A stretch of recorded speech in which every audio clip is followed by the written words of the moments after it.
Assalamualaikum warahmatullahi wabarakatuh. Berat bro, kita belajar sendiri berat kalau kita tidak menemukan guru-guru yang mumpuni, yang bisa membantu kita untuk kembali ke kiblat yang dahulu kita berkiblat.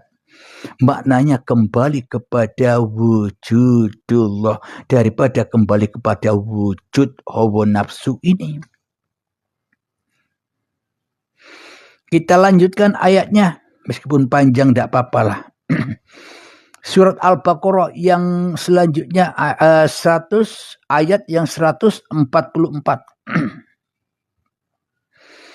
Bismillahirrahmanirrahim.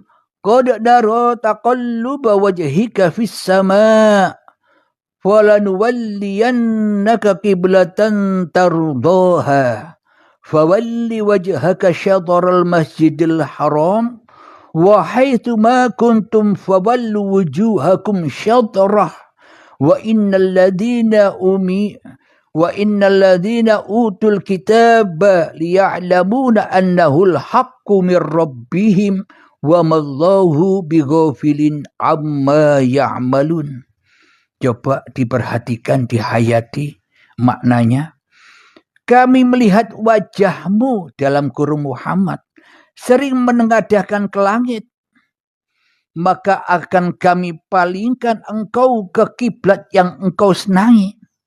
Maka hadapkanlah wajahmu ke arah Masjidil Haram, dan di mana saja engkau berada, hadapkanlah wajahmu ke arah ini.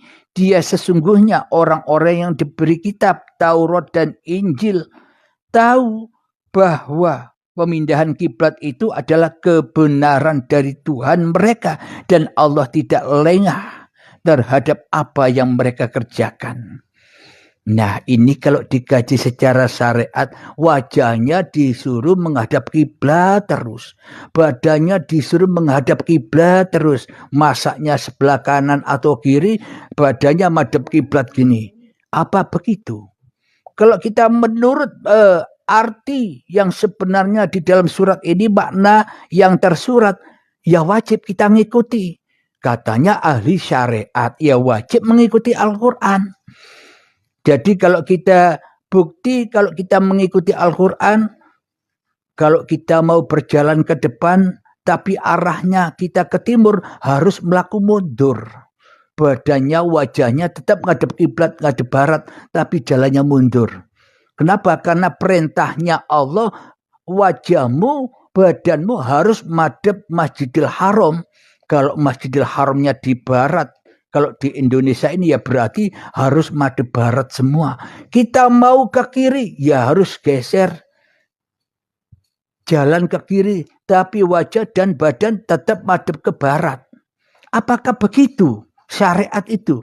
Kalau kita tidak melakukan yang seperti ini sesuai syariat itu, berarti iman kita bohong. Kalau kita tidak bohong atas iman syariat kita, ya pasti kita lakukan sesuai Al-Quran ini. Wajah dan badanmu hadapkan ke Masjidil Haram, ke kiblat. Apapun yang kamu kerjakan tetap madhep kiblat. Meskipun kita mau ke kiri, tetap madhep kiblat badannya. Jalannya miring. Mau ke kanan, tetap madhep kiblat. Tidak boleh balik arah. Kenapa? Karena perintahnya Allah. Apa begitu kira-kira? Jadi yang dimaksud kiblat, yang sebenar-benar kiblat itu ya bukan yang di barat sana, bukan yang di Mekah sana, bukan yang di Ka'bah sana. Ini loh kiblatnya. Walillahil masyriqu wal maghrib. Allah lah yang berkuasa atas timur dan barat. Jadi maknanya kita ke barat, kita ke timur, kita ke selatan, kita ke utara, selalu dikuasai pusatnya dulur papat limo pancer. Jadi tak ada kanan, tak ada kiri, tak ada depan, tak ada belakang. Dulur papat limo pancer, le raono uripe Allah. Bila tak ada uripe Allah, tak ada utara, tak ada barat, tak ada selatan, tak ada timur, Inilah dulur papat lima pancer jaga wahdah. Syuhudul wahdah fil kasra wa syuhudul kasra fil wahdah. Ini yang dimaksud syahadat pancer, syahadat tunggal yang berhak bersyahadat ya Allah sendiri, bukan kita. Bila kita yang masih berasa bersyahadat barangkali.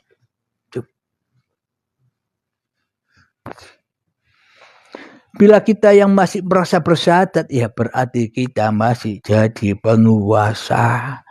Ora bisa enjoy saja, disiksa terus kita.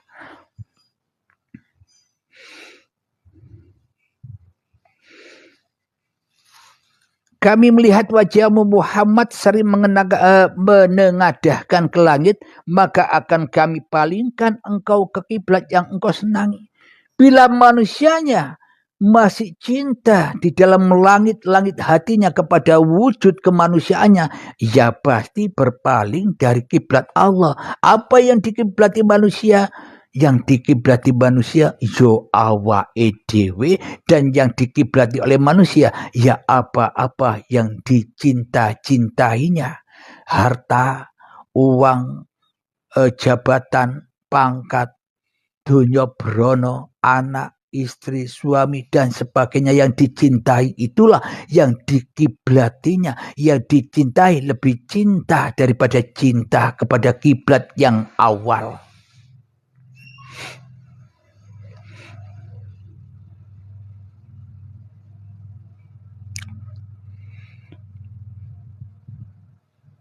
Mari kita lanjutkan ayat yang 145 di surat Al-Baqarah. Anda juga harus pegang Al-Qur'annya agar tidak halu, agar tidak kata-katanya saja, agar tahu sendiri Allahnya.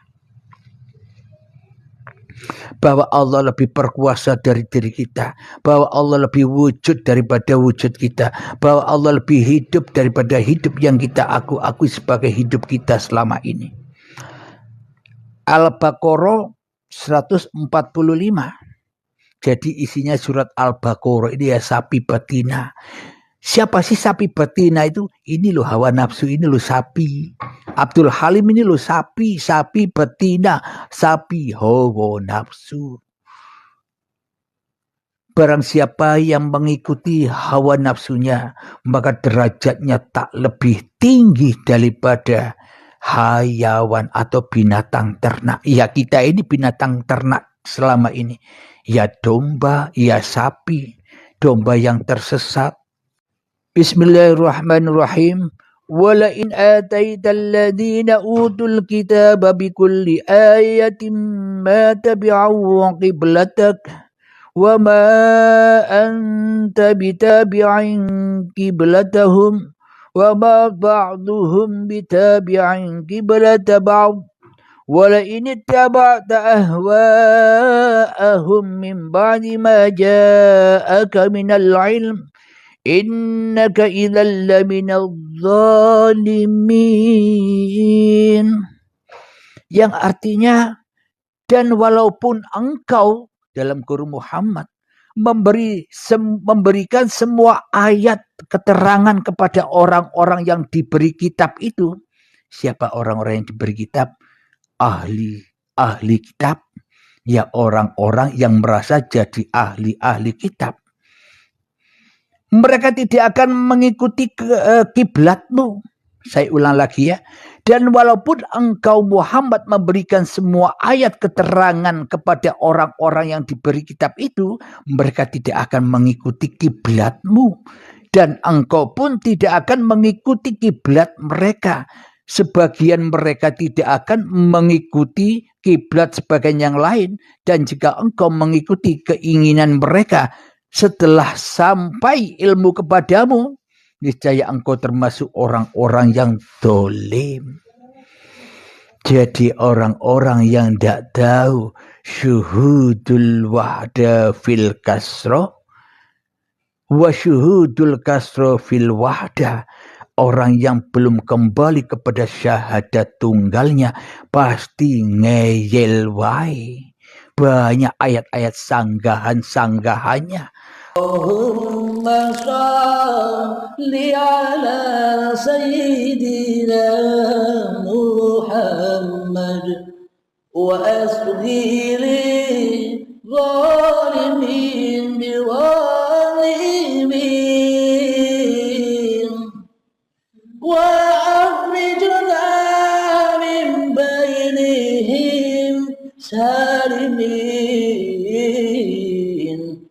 wa ala alihi wa sahbihi ajma'in.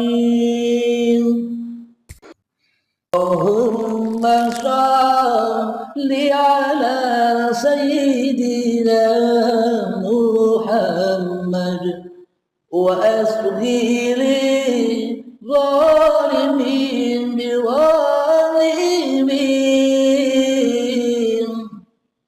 wa akhrijna min bainihim salimin wa ala